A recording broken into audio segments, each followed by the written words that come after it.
Assalamualaikum warahmatullahi wabarakatuh. Perkenalkan, saya Sofia Mahfaza, CGP Angkatan 10 dari Kabupaten Pemalang. Pada video kali ini, saya akan memaparkan koneksi antar materi modul 1.4 tentang budaya positif. Kesimpulan mengenai peran saya dalam menciptakan budaya positif di sekolah. Guru yang baik harus mampu menciptakan budaya yang positif di sekolah. Budaya positif dapat dijalankan dengan menerapkan disiplin positif, memahami motivasi dan kebutuhan dasar manusia, posisi kontrol guru, pembuatan keyakinan kelas atau sekolah, serta penerapan segitiga restitusi dalam menyelesaikan masalah. Disiplin positif mengajarkan murid untuk bertanggung jawab dan menumbuhkan kesadaran diri berdasarkan nilai-nilai kebajikan. Disiplin positif menuntun ke arah disiplin diri yang dapat mengontrol diri dalam melakukan segala tindakan, dengan tujuan membuat murid memahami dan menyadari berdasarkan motivasi intrinsik, bukan karena hukuman, pujian, maupun paksaan. Terdapat 3 motivasi perilaku. Yang pertama, menghindari ketidaknyamanan atau hukuman. Yang kedua, mendapatkan imbalan atau penghargaan. Keduanya merupakan motivasi eksternal. Yang ketiga, menjadi orang yang diinginkan dan menghargai diri sendiri dengan nilai-nilai yang dipercaya. Yang ketiga ini termasuk motivasi internal. Sebagai guru, kita perlu menumbuhkan motivasi internal dari dalam diri murid. Dengan motivasi internal, menjadikan orang yang diinginkan dan menghargai diri sendiri dengan nilai-nilai yang dipercaya. Sebaiknya, kita menghindari hukuman dan penghargaan yang berlebihan agar tidak memunculkan motivasi eksternal pada murid. Terdapat 5 kebutuhan dasar manusia, antara lain kebutuhan untuk bertahan hidup, kebutuhan akan kasih sayang dan rasa diterima, kebutuhan akan kesenangan, kebutuhan akan penguasaan, dan kebutuhan akan kebebasan. Terdapat 5 posisi kontrol guru, sebagai penghukum, sebagai pembuat rasa bersalah, sebagai pemantau, sebagai teman, dan terakhir sebagai manajer. Idealnya, kita sebagai seorang guru mengambil posisi kontrol sebagai seorang manajer.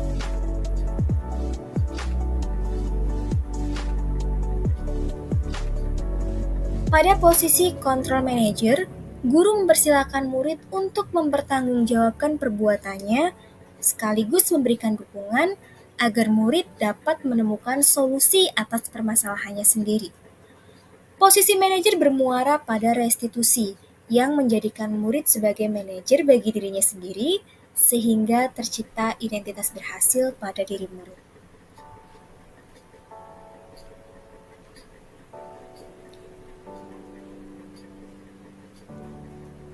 Untuk mendukung posisi seorang guru dengan posisi kontrol sebagai manajer, mula-mula guru dan murid harus membuat keyakinan sekolah atau keyakinan kelas terlebih dahulu. Guru memiliki peran dalam mewujudkan keyakinan sekolah atau kelas melalui kesepakatan antara guru dengan murid. Keyakinan sekolah atau kelas berupa pernyataan yang mudah diingat, dipahami, dan diterapkan dalam lingkungan sekolah.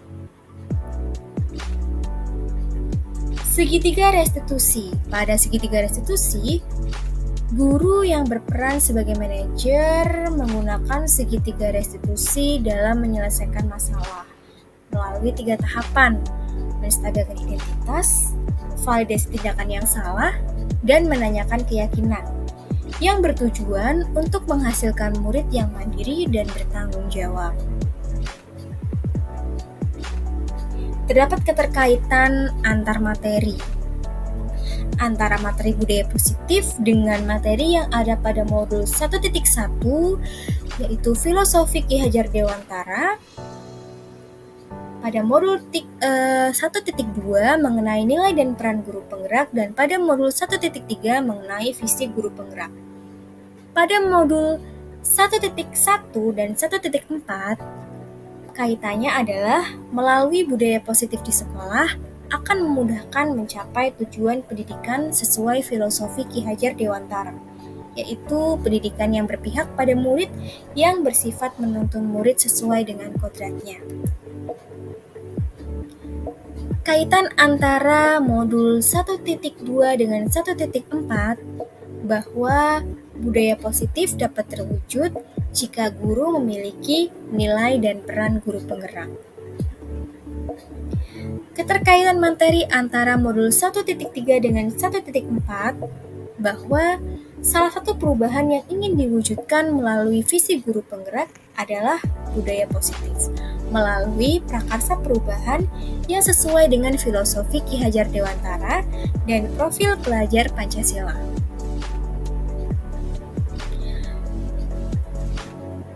Sejauh mana pemahaman saya tentang konsep-konsep inti yang telah saya pelajari di modul ini? Adakah hal-hal yang menarik untuk saya dan di luar dugaan?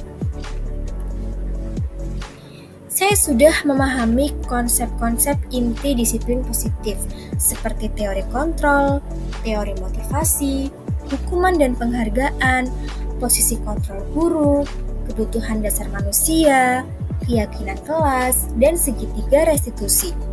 Seluruh konsep inti tersebut harus diresapi dan diwujudkan dalam tindakan serta dibagikan kepada rekan guru di sekolah. Hal yang menarik dan di luar dugaan bagi saya adalah ketika saya mempelajari teori motivasi perilaku manusia. Saya baru tahu bahwa ternyata penghargaan dapat berdampak buruk bagi murid karena dapat merusak hubungan, mengurangi ketepatan, menurunkan kualitas, bahkan mematikan kreativitas. Perubahan apa yang terjadi pada cara berpikir saya dalam menciptakan budaya positif di kelas maupun sekolah saya setelah mempelajari modul ini? Saya menyadari bahwa dalam menyelesaikan masalah dengan murid yang saya lakukan selama ini ternyata belum sepenuhnya menerapkan posisi kontrol sebagai manajer dan penggunaan segitiga restitusi. Pengalaman seperti apakah yang saya alami terkait penerapan konsep-konsep inti dalam modul budaya positif, baik di lingkup kelas maupun di sekolah saya?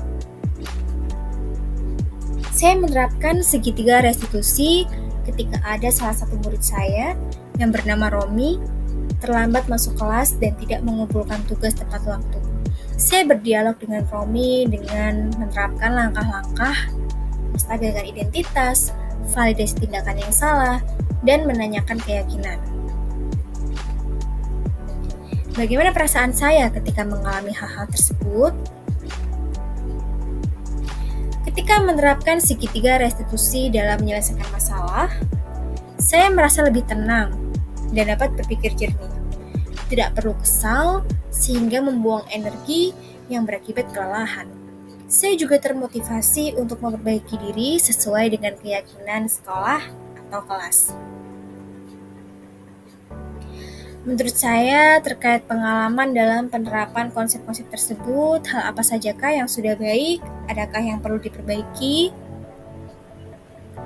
Hal yang sudah baik adalah munculnya rasa aman antara guru dan murid ketika menyelesaikan masalah. Murid merasa aman untuk bercerita kepada guru tentang apa yang sebenarnya terjadi, tanpa takut dimarahi. Hal yang masih perlu diperbaiki adalah upaya guru untuk memposisikan diri sebagai manajer, sehingga dalam penyelesaian masalah bisa lebih bijaksana. Sebelum mempelajari modul ini, ketika berinteraksi dengan murid, berdasarkan 5 posisi kontrol, posisi manakah yang paling sering saya pakai dan bagaimana perasaan saya saat itu? Setelah mempelajari modul ini, posisi apa yang saya pakai dan bagaimana perasaan saya sekarang? Apa perbedaannya? Sebelum mempelajari modul 1.4 tentang budaya positif, posisi kontrol saya sebagai pemantau. Perasaan saya saat itu, saya merasa lelah karena kerap kali harus jeli untuk mendeteksi kesalahan murid saya, beserta memantau konsekuensi yang harus dilakukan murid jika melakukan kesalahan. Hal itu mungkin bisa memberikan efek jera, sehingga murid berusaha untuk tidak mengulangi kesalahan yang sama. Namun, ternyata cara tersebut kurang efektif. Setelah mempelajari modul 1.4 tentang budaya positif, saya mulai memposisikan diri sebagai manajer dalam menyelesaikan masalah. Saya merasa lebih tenang, mampu berpikir jernih, tidak terlalu lelah karena saya mampu berkomunikasi dengan murid saya untuk menyelesaikan masalah tanpa perlu marah-marah melalui penerapan segitiga restitusi. Murid saya menjadi terbuka perihal masalah yang dialaminya kepada saya. Sebelum mempelajari modul ini, pernahkah saya menerapkan segitiga restitusi ketika menghadapi permasalahan murid saya? Jika iya, tahap mana yang saya praktekkan dan bagaimana saya mempraktekannya? Saya pernah menerapkan segitiga restitusi, namun hanya pada tahap pertama, yakni tahap menstabilkan identitas. Karena saya meyakini bahwa setiap orang pasti pernah berbuat salah. Selain konsep-konsep yang disampaikan dalam modul ini, adakah hal-hal lain yang menurut saya penting untuk dipelajari dalam proses menciptakan budaya positif, baik di lingkungan kelas maupun sekolah? Saya meyakini bahwa untuk membentuk budaya positif tidak hanya dilakukan di lingkungan sekolah, tetapi juga lingkungan rumah dan masyarakat. Oleh karena itu, peran orang tua dan masyarakat sangatlah penting. Perlunya kolaborasi antara orang tua, guru, dan masyarakat demi terwujudnya budaya positif. Terima kasih. Wassalamualaikum warahmatullahi wabarakatuh.